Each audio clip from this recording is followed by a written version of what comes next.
떨어지며 나는 소리 앤드 김선준. 언어 치료를 다니던 시절에 대해 누나가 이야기한 것은 그날 저녁이었다. 저녁을 먹고 나서 누나는 창문 앞으로 갔다. 팔을 들어 올린 채 창문을 열었다 닫았다 반복하며 누나는 이야기했다. 누나의 말을 받아 적는 중간중간 무협은 누나를 올려다봤다. 누나가 비읍을 발음할 때마다 비읍이 창문 밖으로 튀어나가는 듯 보였다. 무협은 대홍수를 떠다니던 방주에서 노아가 비둘기를 날려보내는 장면을 떠올렸다. 비둘기야, 바깥은 이제 살 수 있니? 누나에게 약을 먹여야 하는데 자신도 약을 먹어야 할 것 같았다. 나한테는 아무런 병도 없는데. 무협은 누나의 언어 치료를 항상 따라갔다. 엄마는 항상 누나에게 붙어 있어서 집에 가도 챙겨줄 사람이 없었다. 무엇보다 언어 치료실에서 무협은 발음을 가장 정확하게 하는 아이였다. 선생님이 누나에게 가르친 것을 무협이 해내면 선생님은 웃었다. 누나를 가르칠 땐 나오지 않는 표정이었다. 엄마는 누나의 치료에 방해된다며 무협의 입을 막았지만 언어 치료가 계속 연장되면서는 어느샌가 무협을 막지 않았다. 누나는 여전히 자음 하나 발음하지 못하고 있었다. 무협은 자신을 보는 엄마의 눈빛에서 안도감을 읽었다. 넌 누나랑 다르구나. 집에 오면 엄마는 누나에게 배변 훈련, 양말 신기, 손 씻기 등의 자조 기술들을 가르쳤다. 무협은 4살이 되고부터 엄마와 함께 누나를 가르쳤다. 6살이 되고는 혼자서도 누나를 가르칠 수 있었다. 어른들은 착한 아들 하나가 자식 둘보다 낫다며 누나가 있는 앞에서 무협을 추켜 세웠다. 그러다 중학생이 돼서는 누나를 챙길 수 있는 시간이 줄었고 칭찬을 들을 만한 일도 없어졌다. 꼼꼼한 성격 덕에 우수한 편이었던 학업도 조금씩 뒤처졌다. 국어 수업에서 자음의 조음 원리를 배울 때 무협은 선생님이 설명하기도 전에 짝꿍에게 가르쳐줬다.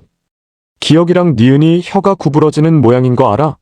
그 상태로 혀를 떨어뜨리면서 소리가 나는 거야. 누가 발음을 그렇게 배워서 해. 듣다 보면 저절로 되는 거지. 짝꿍이 빈정대자 무협은 선생님한테도 그렇게 말해보라고 받아쳤다. 20년을 듣고도 자음 하나 만들지 못하는 사람이 있다는 것을 친구는 이해하지 못할 것이었다. 무협의 말을 듣기라도 한 듯 선생님은 무협의 설명과 다른 사실을 가르쳤다. 자음이 받침에 들어갈 땐 혀나 입술을 붙인 상태로 발음이 끝난다는 것. 무협 두 입술이 떨어지며 시작했다가 닫히며 끝나는 자신의 이름이 좋았다. 입안이 하나의 완결된 방이 된 것 같았다. 누나의 손은 조금씩 축축해졌다. 땀인지 빗물인지 그 둘이 섞였는지 알 수 없었다. 손에서 느껴지는 찝찝함이 온몸을 불쾌하게 만들었다. 누나의 손을 잡고 있어도 외로웠고 동시에 더 외로워지고 싶었다. 그런 생각을 하느라 무협은 누나가 자신의 손을 뿌리친 것을 조금 늦게 알아차렸다. 무협이 놓아버린 것인지도 몰랐다. 누나는 청계천 난간 아래로 난 나무 계단을 쿵쿵 뛰어내려갔다. 무협도 나무 계단을 쿵쿵 내려갔다. 4개의 발소리가 연달아 울려 퍼졌다. 계단 아래는 청계천 산책로였다. 평일 아침이라 가볍게 조깅하는 사람 몇이 보일 뿐 누나처럼 온몸에 힘을 주며 뛰는 사람은 없었다. 청계천은 푸르죽죽한 색으로 하늘을 비추며 느릿느릿 흘렀고 네모난 돌들이 제방으로 이어지며 빈틈없이 물을 막고 있었다. 누나는 그 돌 하나에 서서 뒤를 돌아봤다. 무협의 손이 누나에게 빠르게 다가갔다. 풍덩이라기에는 물이 너무 얕았다. 첨벙 누나의 두 발이 청계천에 들어갔다. 물방울이 무협의 티셔츠까지 튀어올랐다. 누나는 신발도 양말도 벗지 않은 채였다. 신발이 클로그인 게 다행이었다. 물기만 털고 신기면 되겠다는 생각이 먼저 들었다. 주간보호센터에서 양말 없이 맨발로 돌아다니는 것도 큰일은 아니었다. 누나가 맨 백팩에 물이 잔뜩 튄 것이 가장 큰 문제였다. 누나가 물살을 가르며 다시 걷기 시작했다. 무협은 재빨리 누나에게서 백팩을 벗겼다. 누나는 신경도 쓰지 않고 앞으로 걸어 나갔다. 지퍼를 여니 바닥에 깔린 누나의 옷과 수건 덕분에 서류 봉투에는 물이 묻지 않았다. 무협은 수건을 꺼내 자신의 옷에 튄 물자국들을 닦았다. 누나의 목소리와 박수 소리가 들렸다. 둘이 섞이면서 받아 적을 수 없는 소리가 되었다. 누나는 청계천 한가운데서 먼 곳을 바라보며 웃고 있었다. 누나의 모음 사이로 희의 희미하게 들렸다. 누나의 시선을 따라 물이 흘러가는 방향을 봤다. 누나의 노란색 클로그 한 짝이 느리게 떠밀려가고 있었다. 무협이 물에 들어가서 조금만 쫓으면 집을 수 있을 속도였다. 발이 떨어지지 않았다. 무협은 왜 몸이 움직이지 않는지 이유를 찾으려 애썼다. 놓치면 정말 멀어질 수 있는 쪽은 누나지, 다시 살 수 있는 신발 한 짝이 아니야. 그렇게 생각하고 나니 차라리 신발을 쫓고 싶어졌다. 저 신발처럼 달아나고 싶어졌다. 청계천에서 중랑천으로, 중랑천에서 한강으로, 한강에서 서해로 영영. 사방이 조용해졌다. 무협은 주변을 돌아봤다.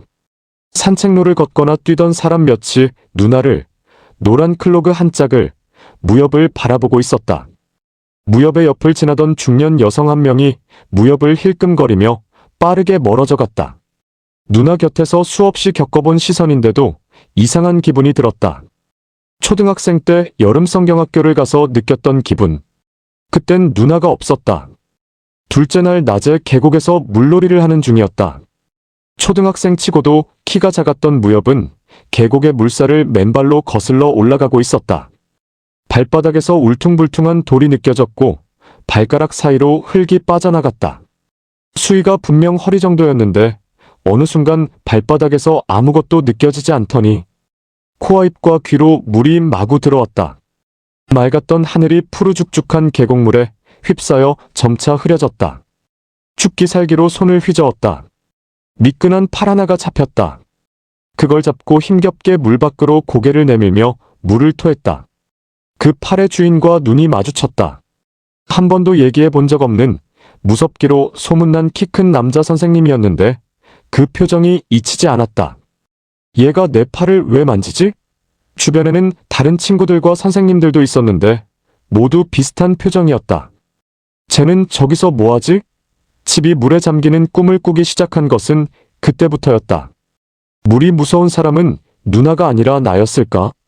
누나는 두 손을 청계천에 담갔다 건지길 반복했다. 무언가 잡으려는 듯. 무협도 물속을 내려다봤다. 누나의 종아리만 한 코이 67마리가 종횡으로 헤엄치고 있었다.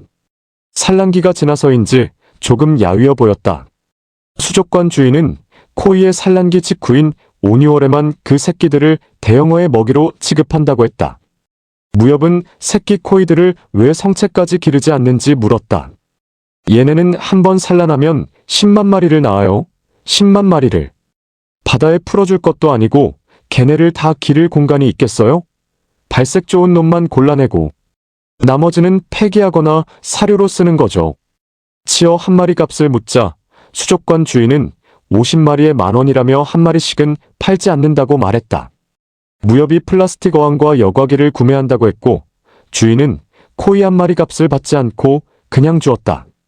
그 아저씨는 왜 값을 받지 않았을까? 나는 코이가 담긴 어항을 왜 변기 위에 올려놨을까? 거기 살기 싫으면 언제든 변기물에 떨어져도 된다는 듯이. 청계천을 헤엄치던 코이 한 마리가 무협을 향해 입을 뻐끔뻐끔 벌렸다.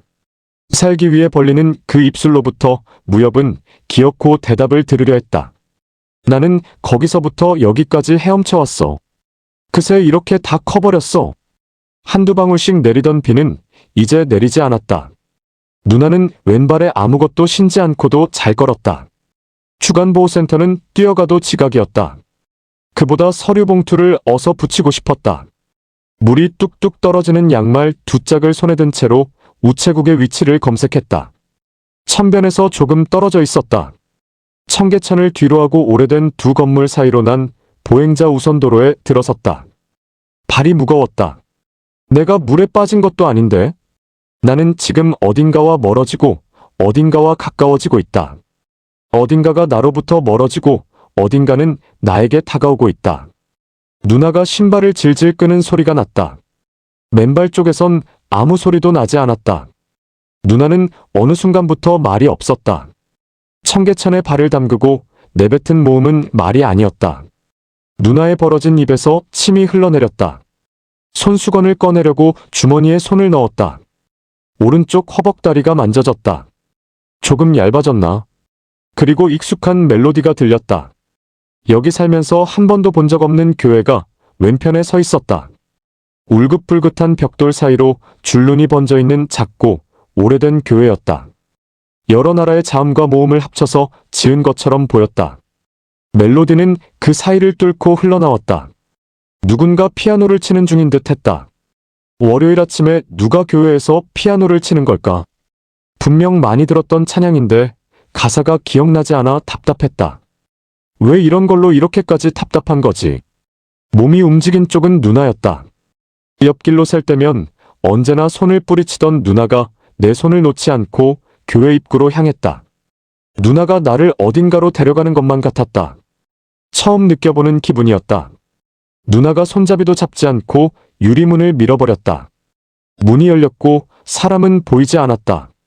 누나는 고개를 두리번거렸다. 피아노 소리가 위에서 들렸다. 누나의 몸이 2층으로 올라가는 계단을 향했다. 손을 놓아주었다.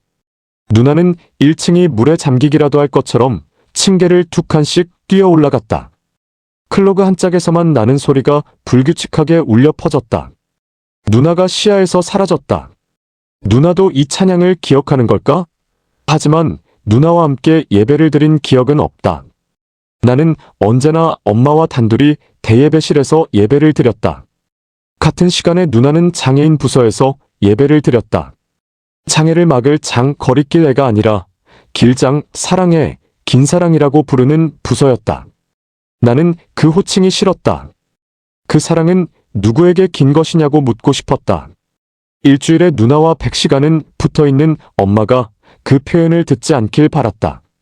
장애라는 말보다 긴사랑이라는 단어가 더 꽉 막힌 느낌이었다. 누나의 손을 놓고도 발이 여전히 무거웠다. 계단 한 칸씩 발을 내디뎠다. 좁은 계단참에 이르러 잠시 멈춰섰다. 층고가 2층 천장에 맞춰져 있어 그 좁고 높은 것이 마냥 사람 같았다. 벽에 걸린 게시판에는 성전 건축 헌금 현황이나 성경으로 돌아가자 같은 제목의 종이들이 앞정에 꽂힌 채 매달려 있었다. 게시판 옆으로 테두리가 얇은 액자에 담긴 성화가 눈에 들어왔다. 로지어 밴더 WEYDN 십자가에서 내려지는 그리스도. 중앙에서 눈을 감은 예수가 십자가로부터 느릿느릿 내려지고 있었다.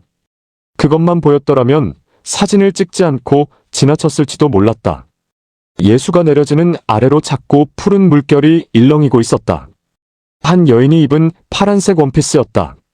옆에 있는 예수와 같은 표정 같은 자세를 한 그 여인은 실신한 것인지 사람들의 부축을 받고 있었다.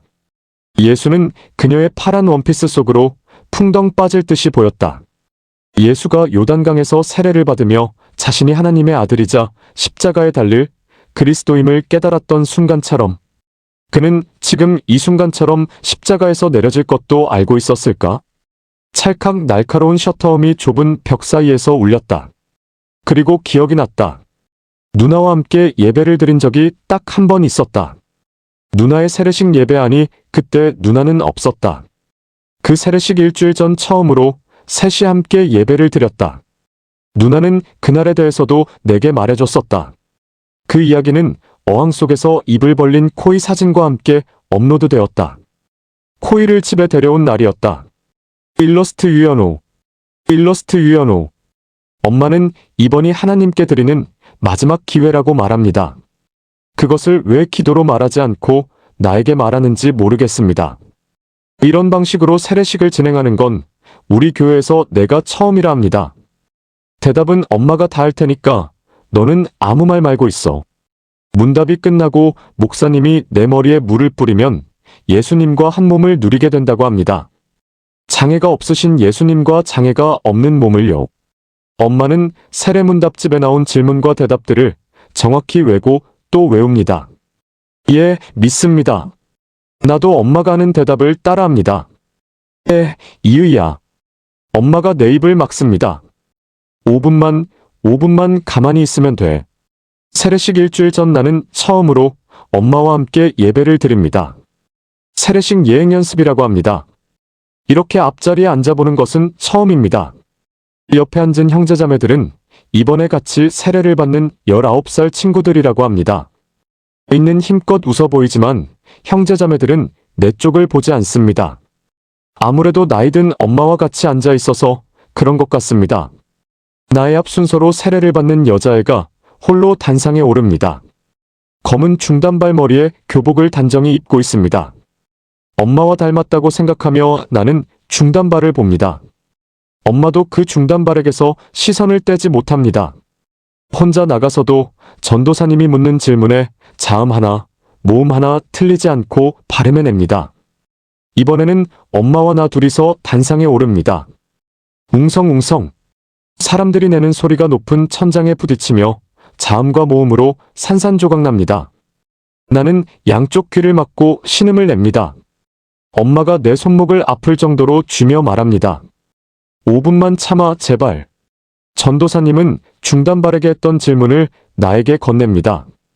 엄마가 마이크에 대고 답합니다. 예, 믿습니다. 아무리 생각해도 엄마가 이 자리와 어울리지 않는 것 같아 나는 더 크게 대답해버립니다. 이의야. 모음들이 마이크로 들어가 스피커에서 커다란 자음들로 튀어나옵니다. 앞에 앉은 중단발부터 저 뒤에 서 있는 어른들까지 모두가 양손바닥으로 두 귀를 틀어막습니다. 그 모습이 나와 똑같습니다. 엄마는 내 입을 막습니다. 일주일이 지나 나는 다시 엄마와 예배를 드립니다. 이번에는 예배실 구석 맨 뒷자리에 앉습니다. 지난주에 같이 앉아있던 형제자매들은 저 멀리 앞자리에 앉아 있습니다. 중단발이 단상 위에 올라 목사님의 질문을 받고 답합니다. 예, 믿습니다. 목사님은 손을 물동이에 깊이 담갔다가 내가 성부와 찰랑, 성자와 찰랑, 성령의 이름으로 찰랑 세례를 주노라. 중단발의 머리카락에서 물이 흘러내립니다. 아멘. 중단발과 엄마가 동시에 입을 뻐끔거립니다. 그때부터 엄마는 누나에게서 치유를 지워버렸던 것 같다. 엄마의 기도 소리에서 누나의 이름이 들리지 않았다. 서서히 교회에도 발길을 끊었다. 엄마는 누나에게서 장애마저 지운 듯이 보였다. 특수학교를 졸업하고 갈 곳이 없어 집에만 있던 누나는 혼자 있는 시간이 길어졌다. 주간보호센터로부터는 먼저 신청한 사람이 많아 얼마나 기다려야 자리가 날지 모르겠다는 답을 받았다. 그나마 활동지원사가 한두 시간씩 누나를 씻겨주거나 누나의 손을 잡고 산책을 나갔다. 나는 여전히 서울로 대학을 가기 위해서, 그 집을 벗어나기 위해서 방문을 걸어 잠그고 수험서를 뒤적였다. 전염병으로 사회적 거리두기가 시행되면서 모두의 거리가 벌어졌다. 그때 알았다. 이미 손닿지 않는 거리에 있던 사람에게는 더 먼 거리가 있을 수 있다는 걸. 활동지원 서비스가 중단과 재개를 반복하고 누나가 집에 있는 시간이 길어지면서 누나의 도전 행동은 점점 심해졌다. 손을 깨물고 벽에 머리를 박고 바닥을 쿵쿵거렸다. 몇 달간 누나를 봐줬던 활동지원사는 다음 주부터 방문이 힘들겠다며 엄마에게 서류를 건넸다. 장애인 거주시설 신청서였다. 사람들 인식과 달리 이런 곳도 다 나쁜 건 아니니 진지하게 생각해보라고 말했다. 엄마는 그마저도 하지 않는 것을 선택했다. 그 대신 누나의 손에 약을 발라주고 벽과 바닥에 스펀지와 방음제를 덧댔다. 누나에게 머리카락을 뜯기면서 누나의 몸에서 나는 모든 소리가 그렇게 옅어지고 멀어졌다. 스펀지에 머리를 박는 둔탁한 소리를 들으며 나는 눈을 질끈 감고 기도를 계속했다. 응답을 바라는 기도 대신 원망이 입안을 맴돌았다. 실패한 세례식과 그런 결정을 내린 교회를 탓하고 싶지는 않았다. 엄마가 장애를 포기한 것은 누나가 하필 중단발과 함께 세례를 받았기 때문이니까. 세례식 예행 연습에서 처음 본 중단발의 얼굴은 깜짝 놀랄 정도로 누나와 닮아 있었다. 누나에게 장애가 없었더라면 저런 표정이겠구나. 저런 말투였겠구나. 저렇게 교복을 입고 저렇게 걸었겠구나. 중단발이 세례를 받을 때 나는 엄마의 표정을 읽었다. 신은 그날도 그 예배실에 함께 있었겠지. 누나와 중단발이 함께 세례를 받는 것을 최선이라 여겼겠지. 무소부재한 신은 부재하는 신보다 못했다. 그런데 누나는 어떻게 그날을 기억할 수 있었을까? 사진이나 영상이라도 본 것처럼 내가 본 장면을 어떻게 정확히 이야기할 수 있었던 거지.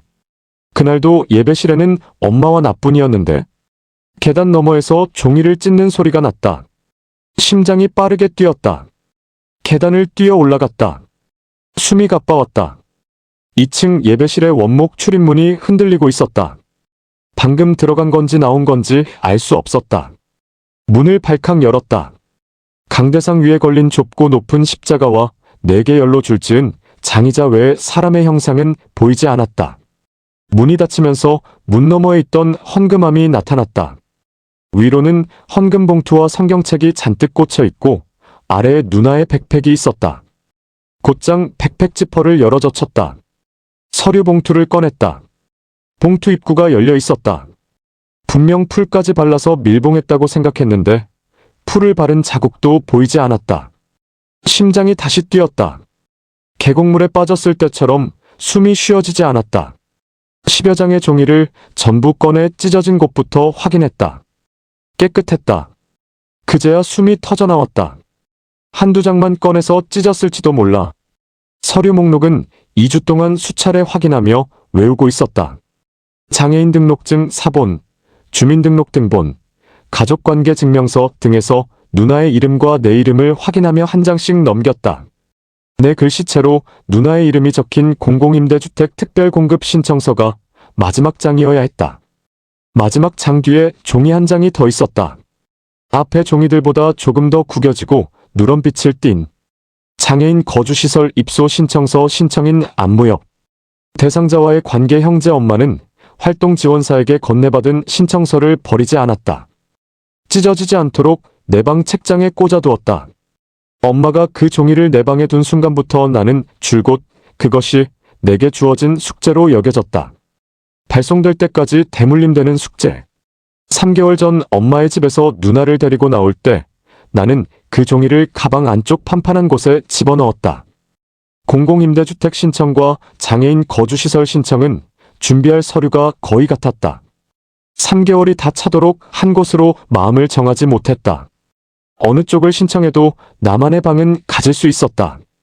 거실이 딸린 지상의 방인지 장마를 걱정해야 하는 반지하 원룸인지가 달랐다. 누나와 가까운 방인지 멀리 떨어진 방인지도 달랐다. 누나는 무엇을 더 원할까? 언어를 갖지 않은 사람도 무언가를 원하는 것은 할 수 있을까? 기도하는 시간에 눈을 뜨고 손뼉을 치는 사람도, 사람들이 자신을 두고 수군대는지 모르는 사람도, 자신의 형제가 자기 대신 분노해주는지 모르는 사람도, 익숙했던 멜로디는 처음 듣는 멜로디로 바뀌었다. 신발 한 짝에서만 나던 소리는 들리지 않았다. 피아노 반주가 더 선명하게 들렸다. 누나는 어디로 간 걸까? 피아노 치는 사람을 찾아서 무슨 찬양인지 물어봤을까? 강대상 옆에 놓인 피아노의 건반 덮개는 닫혀 있었다. 천장에 달린 스피커가 피아노 반주를 뱉어냈다. 그 소리는 빈 장의자들과 스테인드 글라스에 부딪혀 반사되고도 아무 가사를 만들지 않았다. 결국 누나는 멜로디가 돼버렸나? 장의자 방석 위에 성경책 한 권이 펼쳐져 있었다. 엄마와 예배드릴 때마다 앉던 구석의 맨 뒷자리였다. 성경은 가운데 몇 장이 찢겨나가고 없었다. 누군가 누워있던 것처럼 방석이 우묵하게 패여 있었다. 모든 장의자가 저 앞에 십자가를 향하고 있으면 맨 뒤에 앉은 사람은 누가 봐주는 걸까? 뒤로는 헌금함과 닫힌 출입문뿐이었다. 이곳이 내가 준비할 방인 것 같았다. 멜로디가 가사 없이 흘러나오는 방. 빈 장의자들이 누운 채로 사람들을 기다리는 방. 유리 조각이 얽히고 설킨 스테인드 글라스의 빛깔은 햇살을 받고도 홍수에 잠긴 듯 푸르죽죽했다. 이 방에서 나는 재해를 예측하지 못한 채 남겨진 코이였다. 온 세상이 물로 덮여도 코이에게 그것은 재해가 아닙니다. 그런 문장을 떠올렸지만 핸드폰에 옮겨 적지 않았다. 어차피 장마 전선은 매년 오는 중이었다가 매년 떠날 것이다. 무협은 손에 쥔 종이들을 내려놓고 한 장을 집어들었다. 거기 적힌 자신의 이름을 봤다. 조용히 이름을 읊조렸다. 발음하기가 불편했다. 기껏 떨어뜨린 입술을 다시 부딪혀야 했다. 그래도 숨은 쉬어졌다. 종이를 찢어 헌금함에 넣었다. 눈을 뜨고 있었지만 무협은 오랜만에 기도를 한 기분이었다. 응답처럼 원목 출입문 밖에서 어떤 소리가 들렸다.